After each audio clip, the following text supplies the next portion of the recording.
There we go. Boom. We're up and live. There we go. Hey, welcome to another day. Yes, it is December 20th. December 20th is when we are broadcasting from. So the question is guests. We talk about guests. I am going to be having guests on again, going back into the new year. Looking forward to that. But we talk about what kind of guests to have on a show. The question is, who are you? That would be the first thing, right? So in my case, I'm looking to interview people advancing through obstacles. So I'm looking to share the stories of others. I'm not looking to become the expert. I'm looking to share those stories outward for you to understand that there's a multitude of different things that we go through, some self-inflicted, some not, whatever. So those challenges that we go through in order to achieve something maybe we never would have achieved. Doug, good afternoon to you. You happen to be one of them. You had a few different obstacles that have been put in front of you and gone on to create different things. Doug would be a perfect guest. So Doug, starting next year, love to have you on one of these days. But if you're hosting your own show and you want to be seen as the expert or an expert in an industry, or now you got to really take a look at the kind of guests that you're having on or not.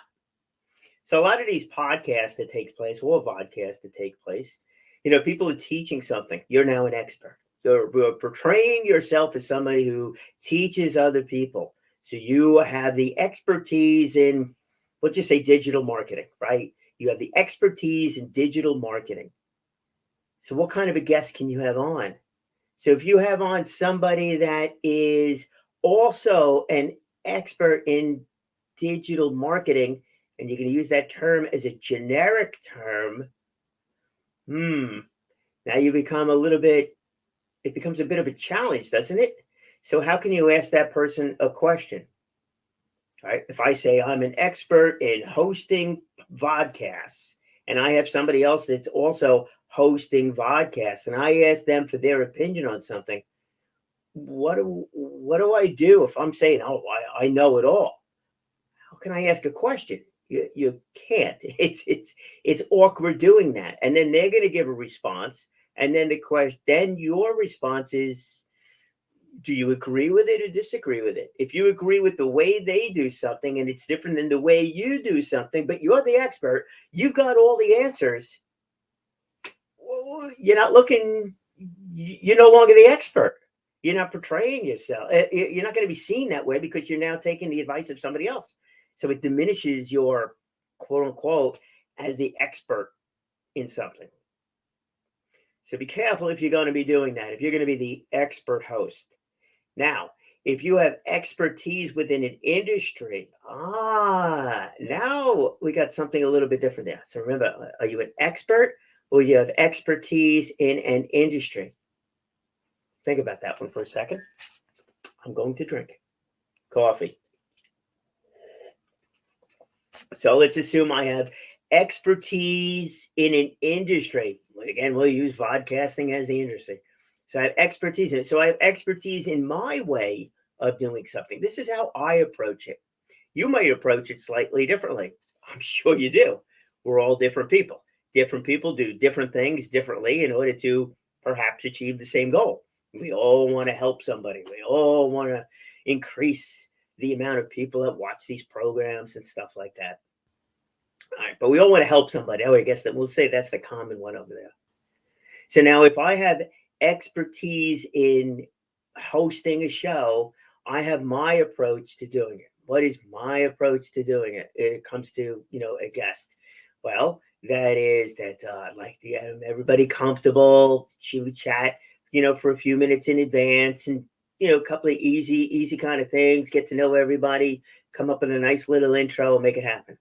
Other folks that have expertise in hosting a podcast or a podcast, same kind of thing. They want to tell motivational stories.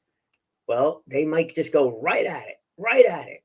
What was your problem? What did you overcome? How did you wind up in that situation? Be a bit more abrupt with it. Okay, that's their approach. And others would like to do that pre-interview. Have a pre-interview, a hour-long interview in front of a half an hour show to make sure they have everything. Others might like to have an intake sheet that is, let me rephrase, an intake sheet is a good idea. How to pronounce your name, what the website is, stuff like that. That I think everybody should do across the board. But an intake set of questions, some do, some don't. Like when I was interviewing people, I wanted to know what your end goal was. What was the message you wanted to deliver? I knew why I was having somebody on, but I wanted to know what that end goal was. Maybe you're hosting something and you have your own message that you want to deliver out, and you want to make sure that the guest fully understands the message that you're trying to deliver through their story, and you're going to work it through that way, and you want to know what they're going to be talking about.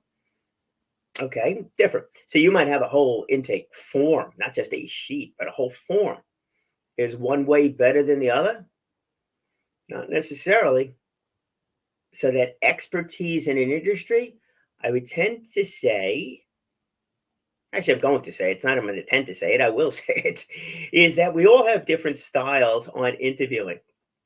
I've sat down with many people on that. And I'm talking just interviewing live to tape, or just live to tape. There's no editing involved over here. Forget about the editing. That's a whole different thing. But that live to tape or just flat out live interviews, some folks are much, much more comfortable having a lot of that structured out in advance. This way they know where it's going. Makes the host more comfortable, or it makes the host a bit more knowledgeable and gives the host a lot more direction. Maybe it also helps the host really come up with much more finite kind of questions. Think about that. So if I interview somebody and I don't formally prepare for that. In other words, I get an intake sheet. Intake sheet, your name, phone number, email, web address, some of the backstory, what your tagline is, or what your message is, and I just leave it like that. And you as a guest should know that you're going on a program where, advancing through obstacles and pretty much delivers the message as to what we're talking about over here. So some questions going to be in line with that whole thing. So now, and then the questions are just more flow of thought, just letting it just naturally progress, mostly naturally progress. Because if I'm interviewing somebody, I know what direction I want to take it in. Might have some surprises along the way, but still I pretty much know the direction we're going to go in. But I'm looking for the guest to talk more freely, that kind of thing. Not have prepared answers, but more freely. But more questions you give to somebody, the more they may prepare those answers. So that's why I like the idea of be more free-flowing, that train of thought type thing. Yet, if you go the other way around and you do a full form where you're asking, let's say 10 questions, you're giving your intake form to your potential guest is 10 questions going out. They answer all those questions. They comes back to you. Okay, we got a couple of different advantages with that one too. One is that if your guest is taking the time to fill out that entire form, they're very serious about it. That's good. On the other hand, I give somebody a call, said, hey, how would you like to be on? They say yes. They come down there, might be totally unprepared, might be, not have full answers. I wind up taking a chance with that one. If you're filling out that form completely and giving full responses to it, well, now you as the host know that the person is serious about what they do, direction it's going to go in, and you're good in that respect. There's a difference between expertise in an industry and being an expert in it. If I'm going to tell you I'm an expert in it, I'm going to tell you exactly how to do it. My expertise, my way of looking at it is going to be different than yours. So therein lies the difference. That's it. I think the big difference with that. But just to finish that point, though, but if you're going to have somebody on that where you've done the full interview and that whole thing coming back, the advantage with you doing that, besides the fact that you now have all these questions out there, you know exactly what you have. You don't have to worry about, filling airtime. What if I don't know what to say? What if I've got 10 minutes left and I got nothing no questions that I know to ask? Well, you always have those questions you can fall back on. I take the chance of not having something to say. I take the chance of a guest becoming a very quiet guest, and that becomes an issue. You're filling out those questions, you get that back. You now have a chance to find out a bit more about the guest. You also have a chance to go a little bit deeper into those questions than perhaps I'd be able to do. If the person responds back that they've started schools in Africa, and I'm finding that out for the first time, questions is like, how did you get the financing for it? Who are your partners? How many schools, students, success that you have from it? If you know that in advance, you now could ask questions a bit more specific that you'd be able to prepare.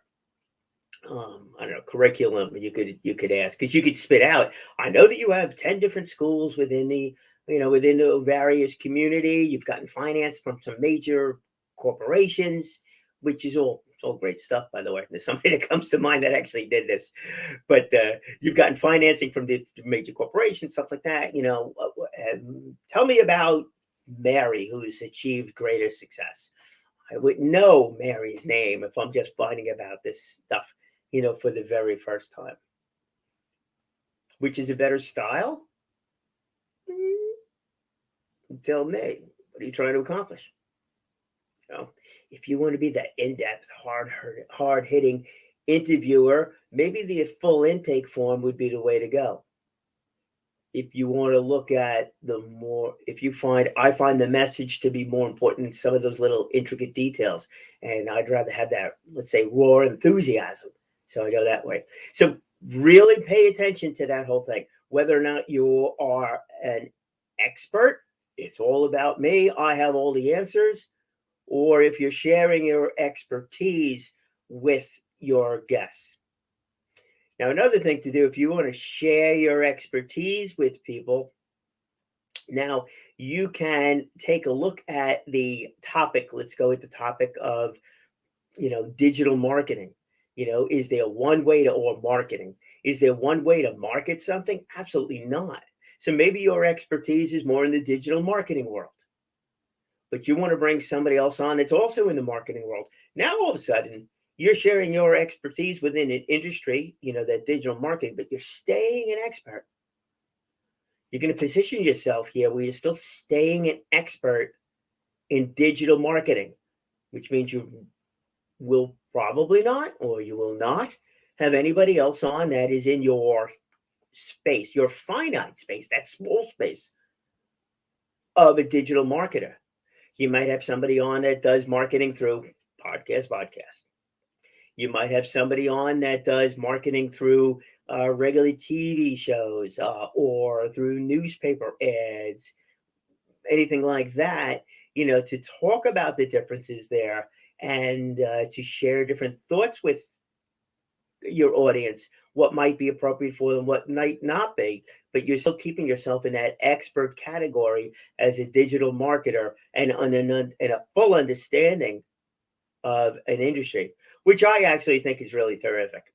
Because look, if I'm coming to you as a client, I'll say, all right, it's Brian, I got the radio show, the podcasting, that we're doing over here. I need to market it more. And you're telling me digital marketing is the greatest thing in the world. It's the only way to go and stuff like that. I said, yeah, but more along the lines of focused on Long Island with different topics and stuff like that. Don't you think a newspaper would make sense? And you, as a digital marketing person, say you don't know anything about newspaper ads. It's like, really? So how could you tell me that yours is better than your approach is better than their approach if you don't even know what their approach is? You can't do that. You just can't do that. You lose all kinds of credibility if you do something like that. So don't do that. So keep that in mind. You want to be able to have, as I like to say, that first level conversation about anything that's surrounding your topic, and then you could be a coach and get hired by different people to do things. Look at your vodcast or podcast as the same kind of thing. When you're hosting something, you want to host, you want your show to portray you from, if you're doing it for business purposes, you want that show to really truly portray you in the same way that you would portray you if I sat down across the table from you and say, look, hey, I got this project I'm working on. I want to expand it. Let's talk about marketing. What are the different marketing ideas, solutions, and stuff like that? Well, if you're doing a podcast on that category, now I can listen to your podcast. Now, when I sit down with you, I have a very, very good understanding of who you are. If you tell me you're an expert in absolutely everything, chances are I'm not sitting down with you because you're not. How many people could really say they're an expert in everything within an industry? I don't think so. We surround ourselves with a lot of people that have various levels of expertise in different facets of whatever industry that we're in. That's really what makes it work. That becomes a really super important thing to do. Let your show portray that one as that goes. All right. So you have that. Let's talk about editing. The wonderful world of editing. Let's talk about bringing that microphone a little bit closer too. And I still got to talk to our friends over there at StreamYard because I got so much white over here. I want to make this thing a little bit bigger and get rid of all that white background. That would help out quite a bit over here. All right. So what about editing? So if I do this podcast and edit, right, I go for about a half hour each and every time. So be it. Too short? Too long? Well, I don't think it's too short. Is it too long? Well, some people say the attention span is a lot less than 30 minutes. So yeah, probably could be shorter. Could I get the same amount of information out in 15 minutes? Probably. If I'm speaking by myself, most definitely can. If I have a guest on, that becomes a little bit more challenging because there's the intro, the outro, that kind of thing. It's leading up to a question. It takes a little bit more time. If you're editing, that changes things around quite a bit. If you are editing a program, let's assume, and there's a few people that do they do their vodcasts and then they edit it down to a shorter length. So they have the raw one live and then they edit it down to something, or maybe they edit it down to do a podcast or to a podcast with it and doing it that way. Okay. So can you do that? Yes, that definitely takes on another level of effort, or it takes on another level of money. Going back to the monetary side of this thing. You want to do this, you want to have some video that you could put up on your website. This is super easy to do. All you do is turn it on. You don't even need to use StreamYard or any of those things, right? You turn on your computer, you do yourself a Facebook Live, something like that. Or Zoom or StreamYard, if you're going to have guests, one of those things. Of course, you're virtually no money, a couple of lights, and even that you probably don't even need altogether too much with that one either. Okay, easy enough to do. The video goes up on your website. Again, you can download it. Make sure it gets over to YouTube. It's easy to share from YouTube. Easy to do.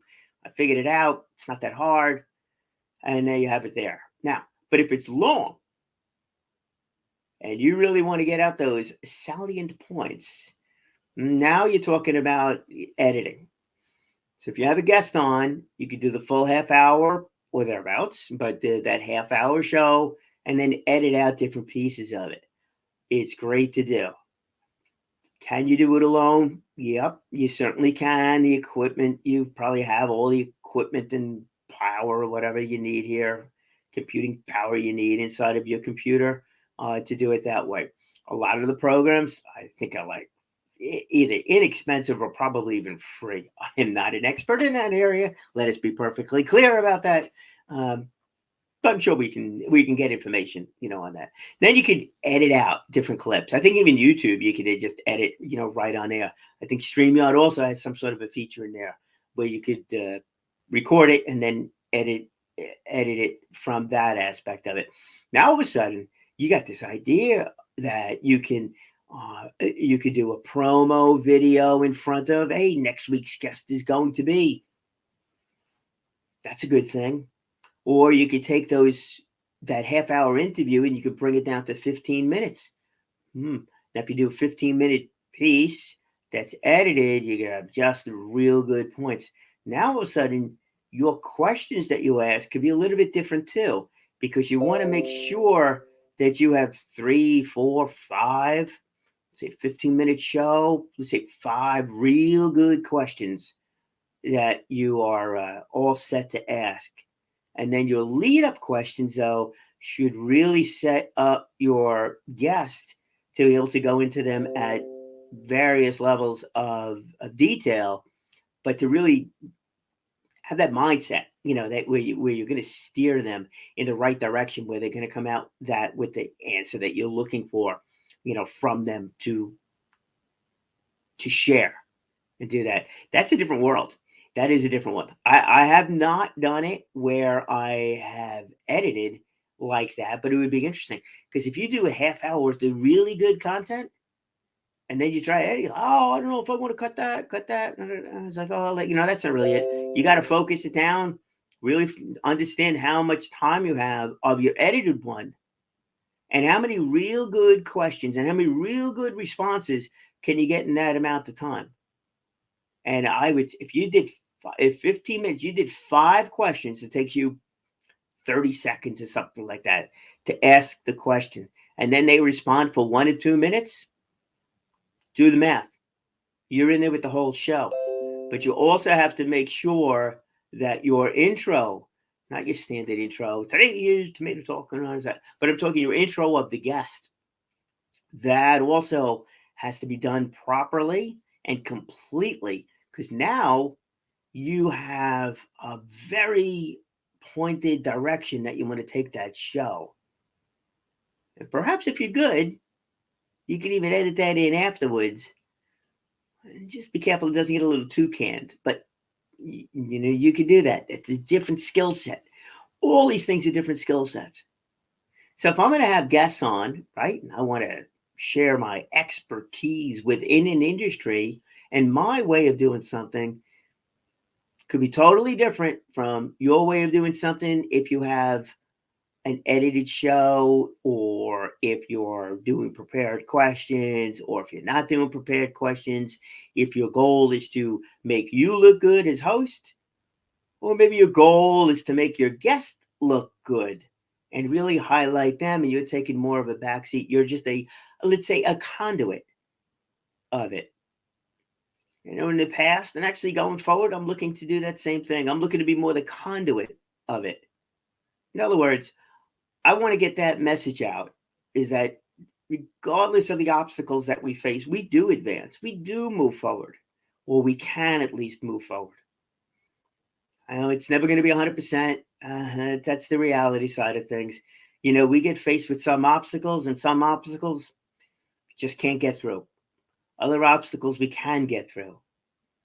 Well, the idea here between this show, is to share those obstacles that people have learned from and have advanced from and have grown from. And that's the kind of guest that I want to have on. So in my way of thinking as host, it really is all about the guest. It's not about me. I have the right guest. It's about choosing the right guest. That becomes important. But if I have the right guests on, they're going to be delivering my message through their story. So the more I can help them tell their story, the more that delivers my message. That becomes a win. That's really where the focus is over here. That's the way it's going to be on this side. If you've got a business, so no, I'm not promoting this as a business. I'm sharing this or doing this more as a way of delivering a message. It's really it. It's a way of delivering a message.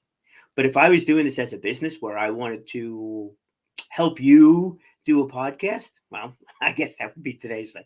But if I wanted to help you do a podcast, give you the confidence where you can go out there and do a podcast or a vodcast or whatever, that kind of thing. Well, now I'm going to put myself in there a bit more of a teacher, right? Where I'm sharing my thoughts, I'm giving instructions.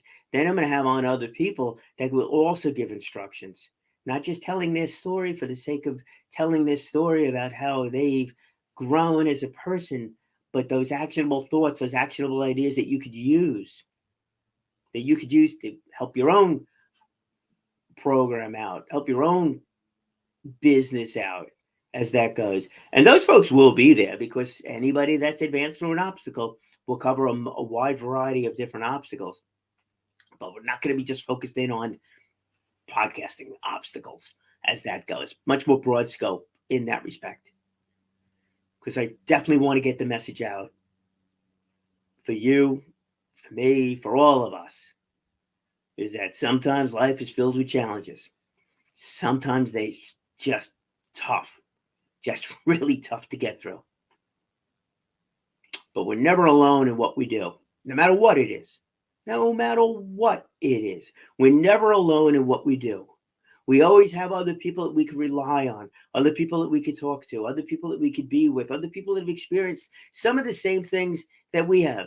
We've all experienced our story, our way. It is unique to us. Nobody that has your story. You are the only one that has your story. The similarities with other stories, the similarities that other people have dealt with as they've gone through their obstacles, that might be something there. It's like, and if I do this right, I'll be able to show through those stories is, oh, you know what? I've been having a problem with marketing. Keep going back to marketing here, but I've been having a problem with marketing, and wow, that person's in the business and they did too. And this is what they did.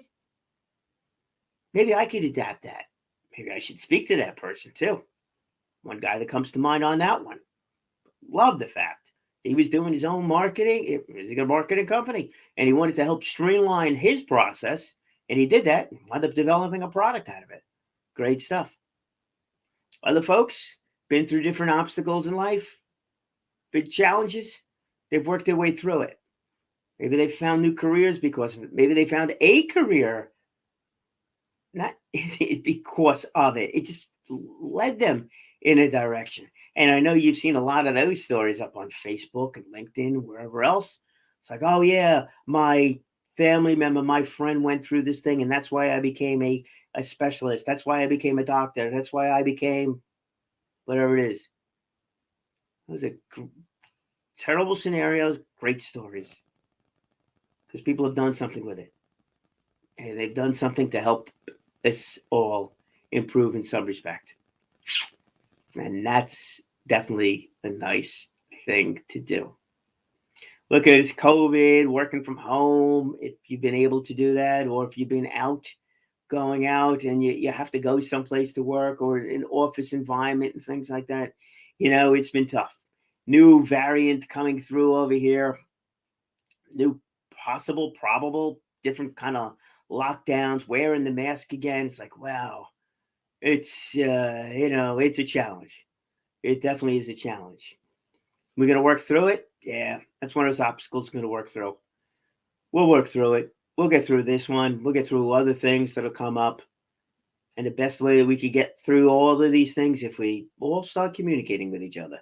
Maybe we all start sharing our stories just a little bit more. Maybe we all start rowing that boat in the same direction, even if we are on different boats that are all unique to our own.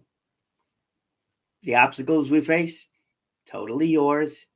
Nobody else's but you. But there's a lot of people that care. That's what we're going to get the point across with, doing that whole thing. And when you do your show, understand what it is that you're really trying to deliver.